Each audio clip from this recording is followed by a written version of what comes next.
আঞ্চলিক সমস্যায় পড়ে যাব, এটাও ভয়ঙ্কর কথা। বিশ্বায়নের যুগে এগুলো হবে না। হয়তো আমরা একটা ভঙ্গুর দেশ, ফেল স্টেট, ব্যর্থ স্টেট এগুলো হতে পারি।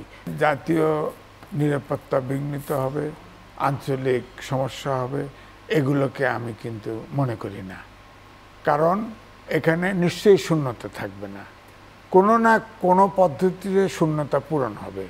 হয়তো আমাদের পররাষ্ট্র নীতির সাথে এখন ভারতের সাথে যেমন সম্পর্ক টানাপোড়েন যাচ্ছে, হ্যাঁ, আবার টানাপোড়েন যাচ্ছে কেমন করে বলবো। শেখ হাসিনা প্রায় 30টা সমঝোতা এবং চুক্তি এবং সমঝোতা করে গেছে, একটাও রিভিউ করছে, একটাও বাতিল করেছে। বাণিজ্য ইলিশ মাছ তো ঠিকই যাচ্ছে, সবই তো আসতেছে, সবই যাতায়াত করতেছে, কিন্তু মুখে মুখে ঝগড়া। মুখে মুখে ঝগড়ার কী দরকার? আপনি তো বাস্তবিক তো কোনো কিছু কাজ করছেন না। তিস্তার পানি কোথায়? এগুলো তো কথাই আসতেছে না। বর্ডার কিলিং তো চলছেই, তো কোনো কিছু তো চলছে না। খালি এই আওয়াজ মেরে একটা কথা বললে খামাখা জামালা লাগায় রাখেন। তো আমার বক্তব্য হচ্ছে যে দেশ কিন্তু শূন্য অবস্থায় থাকে না, এটা বিশ্বায়নের যুগ, ভাবতে হবে বিশ্বায়নের যুগ। একজন বন্ধু শত্রু হলে আর একজন মিত্র আগে আসবে।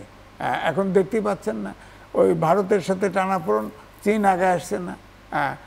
আর বিশ্বায়নের যুগে দেখেন মালদ্বীপের সাথে ভারতের আশেপাশের একটি দেশের সাথে সম্পর্ক আছে নাই, একটি দেশের সাথেও নাই। তো এই জন্য আমি বলছি যে এই যে জাতীয় নিরাপত্তা, এটা ভয়ঙ্কর কথা। আঞ্চলিক সমস্যায় পড়ে যাব, এটাও ভয়ঙ্কর কথা। বিশ্বায়নের যুগে এগুলো হবে না।